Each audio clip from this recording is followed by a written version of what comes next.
düşdü. Bu məkanların əksəriyyəti Tayland cənub hissəsində ซึ่ง yerləşir. ส่วนใหญ่นั้นจะอยู่ทางตอนใต้ของประเทศไทยนะครับแต่ทางตอนเหนือหรือทางด้านอีสานเนี่ยจะไม่มี Tayland xalqı arasında şiyələrin adət-ənənələri tam surətdə tanınmışdır. Bu adətlərin çoxunun əsli İran mədəniyyətinə əsaslanır. Tayland torpağında şiə mədəniyyətinin qorunub saxlanmasına səbəb olan ən mühüm adətlərdən biri şəhidlər ağası İmam Hüseyn əleyhissalam əzadarlığıdır. Bu mərasim artıq neçə ildir ki, Taylandda təşkil olunur.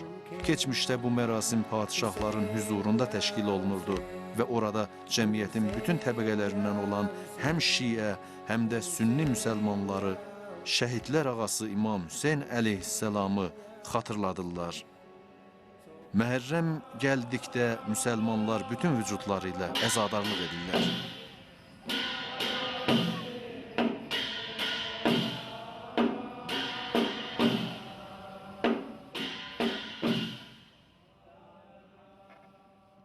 Bu ətrafda olan müsəlmanların səltənət sarayı ilə yaxşı münasibətləri olub.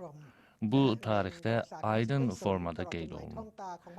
Hətta Tonson məscidinin tarixçəsində ya keçmiş padişahların əhvalatlarında qeyd edilir ki, Məhərrəm ayında Aşura mərasimi padişahın xüsusi lütfü və inayəti ilə Pratinang Hayson Seyvan sarayında təşkil olunurdu. Bu məsələ burada yaşayan müsəlmanlar üçün iftixar hesab edilir.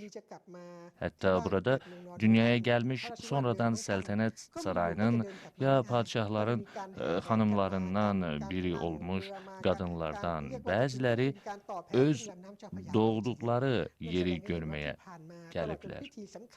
Həmin xanımlar saray gözətçiləri vasitəsilə müşayiət edilir.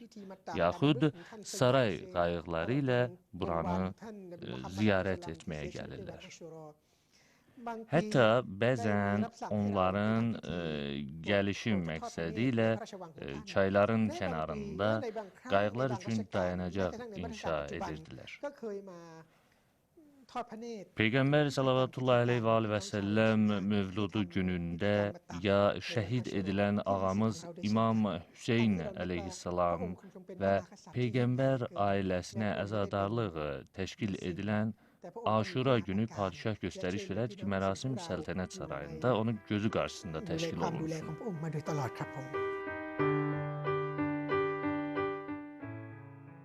Bəlkə də İrandan Siyama səfərə çıxarkən Şeyx Əhməd heç fikirləşmirdi ki, bir gün onun səyi ilə İslam bayrağı bu torpaqlara kölgə salacaq. Va Hüseyn sədası asimana ucalacaq.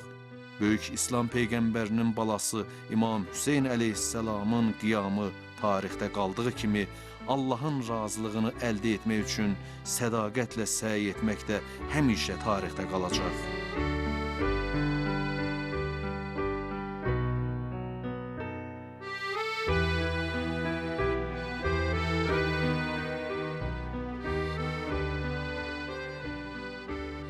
Dünyanın istənilən güşəsində olan şiyələr Fatimə Hüseyninin bayrağı altındadılar.